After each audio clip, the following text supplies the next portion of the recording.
بسم اللہ الرحمن الرحیم۔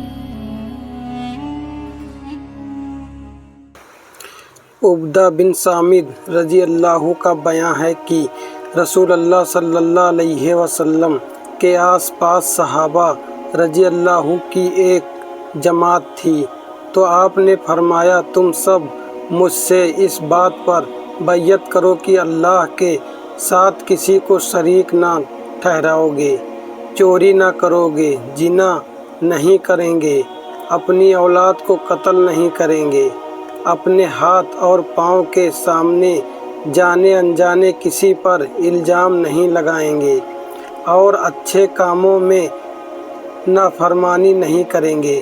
پھر جو کوئی تم میں سے یہ وعدہ پورا کرے گا اس کا ثواب اللہ کے ذمے ہے، اور جو کوئی ان گناہوں میں سے کچھ کر بیٹھے اور اسے دنیا میں اس کی سزا مل جائے تو اس کا گناہ اتر جائے گا، اور جو کوئی ان گناہوں میں کسی کو کر بیٹھے پھر اللہ نے دنیا میں اسے گناہ کو چھپایا تو وہ اللہ کے حوالے ہے، اگر چاہے تو قیامت کے دن اسے معاف کرے یا سزا دے۔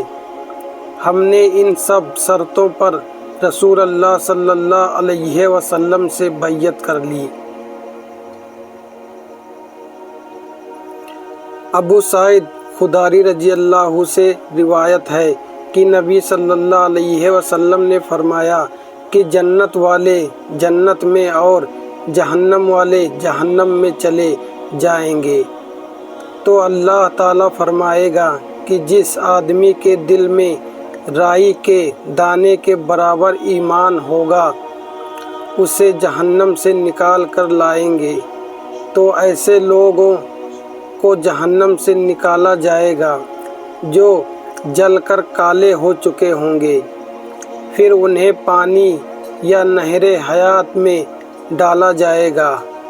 مالک کو شک ہے کہ استاد نے کون سا لفظ بولا، وہ سرے سے ایسے اگلیں گے جیسے دانہ نہر کے کنارے اگلتا ہے، کیا تم دیکھتا نہیں وہ کیسے جرد جرد لپٹا ہوا نکلتا ہے۔ ابو سعید خدری رضی اللہ سے روایت ہے کہ وہ نبی صلی اللہ علیہ وسلم سے بیان کرتے ہیں کہ آپ نے فرمایا اللہ کا قیامت کے دن ارشاد ہوگا، اے آدم عرض کریں گے حاضر ہوں، تیار ہوں، سب بھلائی تیرے ہاتھ میں ہے۔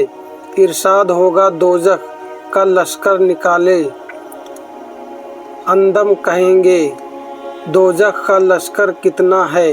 اللہ فرمائے گا ہر 1000 میں سے 9 نکلواؤ۔ پاس اس وقت ہر مارے ڈر کے بچے بوڑھے ہو جائیں گے، اور ہر حامل عورت اپنا حمل گرا دے گی، اور تم لوگوں کو بے ہوش ہوتے دیکھو گے، حالانکہ وہ بے ہوش نہ ہوں گے بلکہ اللہ کا سخت عذاب ہوگا۔ صحابہ رضی اللہ نے کہا رسول اللہ صلی اللہ علیہ وسلم وہ ایک آدمی ہم میں سے کون ہوگا؟ آپ نے فرمایا تم خوش ہو جاؤ کیونکہ وہ ایک آدمی تم میں سے ہوگا، اور 1000 یاجوج ماجوج کے ہوں گے۔ پھر آپ نے فرمایا قسم ہے اس ذات کی جس کے ہاتھ میں میری جان ہے، میں امید کرتا ہوں کہ جنت والوں میں 1/4 تم لوگ ہوں گے۔ ہم نے اس پر نعرہ تکبیر بلند کیا، اور آپ نے فرمایا میں امید رکھتا ہوں کہ تم جنت والوں کا تیسرا حصہ ہوں گے۔ پھر ہم نے اللہ اکبر کہا، آپ نے فرمایا میں امید کرتا ہوں کہ تم جنت والوں کے آدھے ہوں گے۔ یہ سن کر ہم لوگوں نے پھر اللہ اکبر کہا۔ آپ نے فرمایا لوگوں میں تم ایسے ہوں گے جیسے ایک کالا بال سفید بال کی کھال پر یا ایک سفید بال کالے بال کی کھال پر۔ معلوم ہوتا ہے کہ یاجوج و ماجوج اس کثرت سے ہوں گے کہ امت محمدیہ ان کے مقابلے میں ہزاروں حصہ ہوں گی۔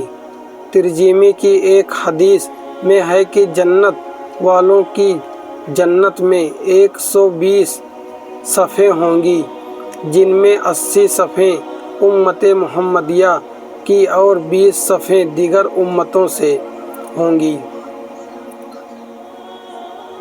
عین الباری ابن عباس رضی اللہ سے روایت ہے، وہ نبی صلی اللہ علیہ وسلم سے بیان کرتے ہیں کہ آپ نے فرمایا، قیامت کے دن تم لوگ ننگے پاؤں، برہن بدن اور بغیر کھال جمع کیے جائیں گے۔ پھر آپ نے تلاوت فرمائی، جیسے ہم نے پہلی بار پیدا کیا اسی طرح ہم دوبارہ لوٹائیں گے، یہ وعدہ ہمارے ذمہ ہے جس کو ہم پورا کریں گے۔ اور قیامت کے دن سب سے پہلے ابراہیم علیہ السلام کو کپڑے پہنائے جائیں گے، اور ایسے ہوں گے کہ میرے چند صحابی بیاں تعریف چیخ لیے جائیں گے۔ میں کہوں گا یہ تو میرے اصحاب ہیں۔ جواب دیا جائے گا کہ جب تمہاری وفات ہو گئی تو یہ لوگ اسلام سے پھر گئے تھے۔ پھر میں وہی کہوں گا جیسا کہ نیک بندے عیسیٰ علیہ السلام نے کہا تھا، میں جب تک ان لوگوں میں رہا ان کا حال دیکھتا رہا، آخر آیت الحکیم تک۔